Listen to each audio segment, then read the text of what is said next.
Most people think extreme poverty is inevitable in harsh, remote countries, but Norway proved them wrong. Despite icy fjords, towering mountains, and a scattered population, it didn't just survive, it thrived. How did a nation with some of the most challenging geography in the world manage to eliminate extreme poverty entirely? Today, we'll uncover the surprising strategies, geographic advantages, and economic choices that made Norway one of the wealthiest and most equitable countries on earth. Kindly hit the subscribe button. I upload every 72 hours. Over the past century, extreme poverty has remained one of the world's toughest challenges. According to the World Bank, nearly 700 million people still live on less than $2 a day globally, struggling for basic necessities like food, shelter, and healthcare. For countries with harsh climates and difficult geography like Norway, many experts assumed poverty would be even harder to escape. Rugged mountains, long winters, and isolated communities make infrastructure, trade, and social services expensive and complicated. Yet, Norway managed something almost unimaginable. It eliminated extreme poverty entirely while maintaining one of the highest standards of living in the world. How could a nation so geographically challenged succeed where so many others fail? And what does this reveal about the role of natural geography, economic policy, and social systems in fighting poverty? These are the questions we are about to explore. But what if we looked at Norway's fight against poverty not just as a story of wealth or government programs, but as a story shaped by its geography? Instead of seeing mountains and fjords as obstacles, we could see them as hidden assets, forcing communities to innovate, collaborate, and manage resources efficiently. What if the very challenges that seemed to limit Norway actually became the foundation for its social and economic success? By reframing the problem this way, we start to see poverty not just as an economic issue, but as a puzzle of human adaptation, geography, and smart governance. One of the most striking examples of Norway's approach comes from its oil discovery in the late 1960s, when massive oil reserves were found in the North Sea. Many countries might have squandered the wealth through corruption or short-term spending. Norway, however, took a radically different path. The government created the Government Pension Fund Global, often called the Oil Fund, to manage these revenues carefully. Every krona was invested wisely, ensuring that future generations could benefit. Today, the fund is worth over $2 trillion, providing a cushion that allows Norway to fund healthcare, education, and social programs, directly contributing to eliminating extreme poverty. Another example comes from Norway's geography itself. Its fjords and mountains historically isolated communities, but this forced early innovations in transportation, fisheries, and energy management. Take the coastal fishing towns. Scattered populations meant that communities had to organize cooperatives to share resources, invest in boats, and trade efficiently. By the 1930s, these cooperative models had boosted incomes in some regions by over 50% compared to similar isolated towns in other Nordic countries, showing that collaboration born out of geographic necessity could lift people out of poverty. Norway also illustrates a micro-level success in education. Even in remote areas like Finnmark in the far north, the government invested heavily in schools and teacher incentives. Today, literacy rates are nearly 100% and higher education access is widespread, meaning geographic isolation no longer translates into poverty. Contrast this with countries where rural isolation often leads to long-term economic stagnation. Finally, consider Norway's social safety net.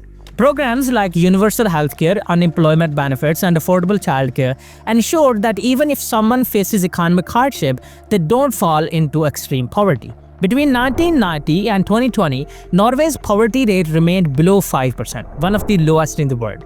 This combination of geographic adaptation, resource management, and social programs shows that extreme poverty isn't just about wealth. It's about how a society organizes itself to overcome its challenges. So, how did Norway's geography and policy choices work together to eliminate extreme poverty? Let's break it down. First, consider the cause and effect relationship between geography and innovation. Norway's rugged mountains, fjords, and northern climate made large-scale agriculture difficult, limiting traditional income sources. But scarcity often breeds ingenuity. Isolated communities couldn't rely on easy trade routes, so they developed local cooperatives, shared fisheries, and efficient transportation networks. This created a culture of collaboration and resource optimization. Think of it like a game of Tetris. Every limited resource, land, labor, energy, had to fit perfectly to create a functioning economy, or the system would collapse. Next, the economic reasoning behind Norway's oil management. Instead of consuming oil revenue immediately, the government invested in the Government Pension Fund Global, essentially treating the oil like a perpetual asset. This is an application of the economic principle called the permanent income hypothesis by smoothing income over time rather than spending it all at once. Norway avoided the resource curse that traps many countries in volatility and corruption. Today, the fund generates income equivalent to over 15% of the national budget, funding social services and infrastructure, directly reducing poverty. Then there is the social investment model. Norway spends about 23% of its GDP on social welfare, one of the highest rates in the world.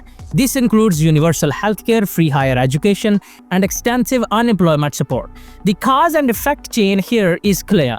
People have access to education, they gain skills, they secure higher paying jobs, fewer fall below the poverty line.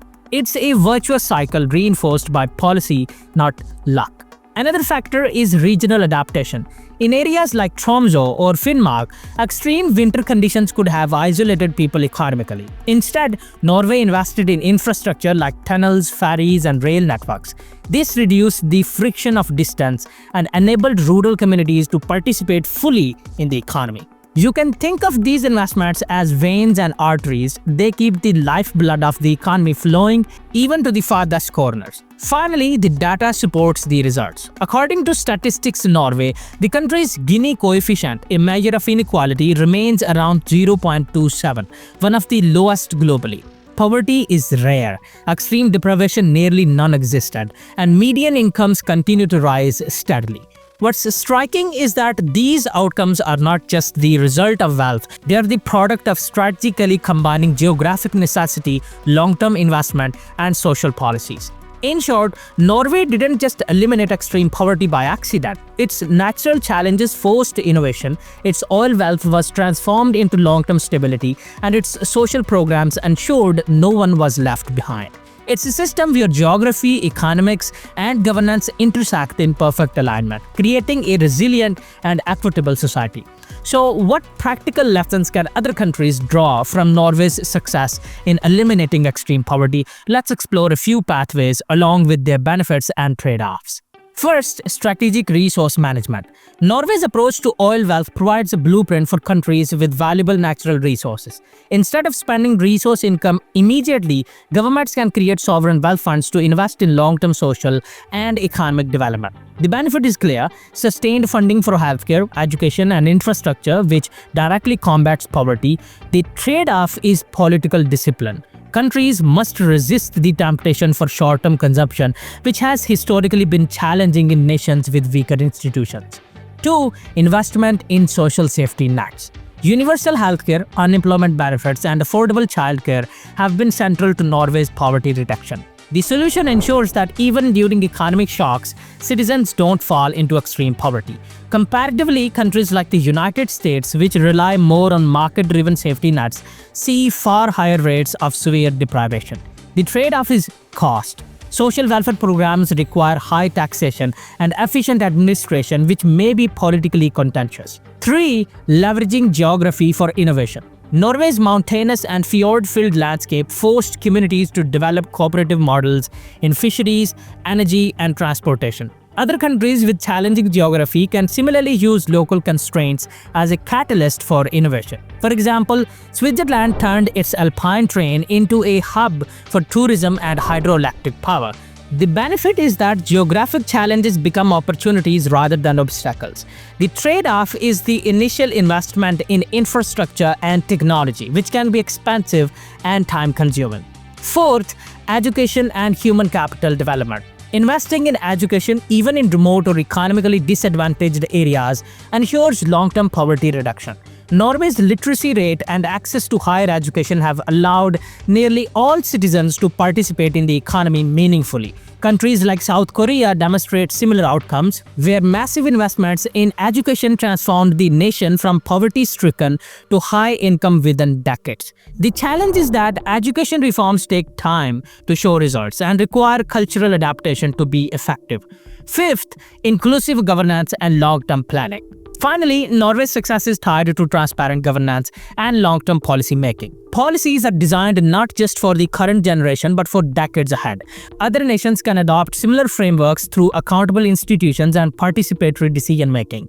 The trade-off is the need for political stability and public trust, which can be difficult in countries with frequent governmental changes or corruption. In essence, eliminating extreme poverty is rarely about a single solution. It requires a blend of economic prudence, social investment, geographic adaptation, and governance excellence. Norway demonstrates that with careful planning, even countries with challenging environments can not only survive but thrive.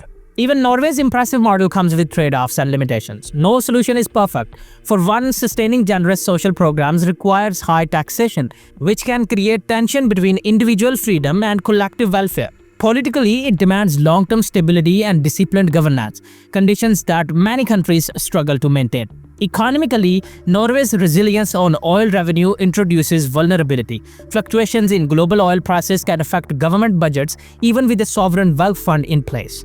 Moreover, geography itself remains a double-edged sword. While mountains and fjords foster innovation and cooperation, they also make infrastructure costly and maintenance ongoing. Complex problems like poverty cannot be solved with a single policy or quick fix. They require careful balancing of economic incentives, social equity, and long-term planning, an approach Norway has mastered, but one that takes vision, discipline, and constant adaptation. So, whether or not you care about geography or oil wealth, it's clear that Norway's success in eliminating extreme poverty is no accident.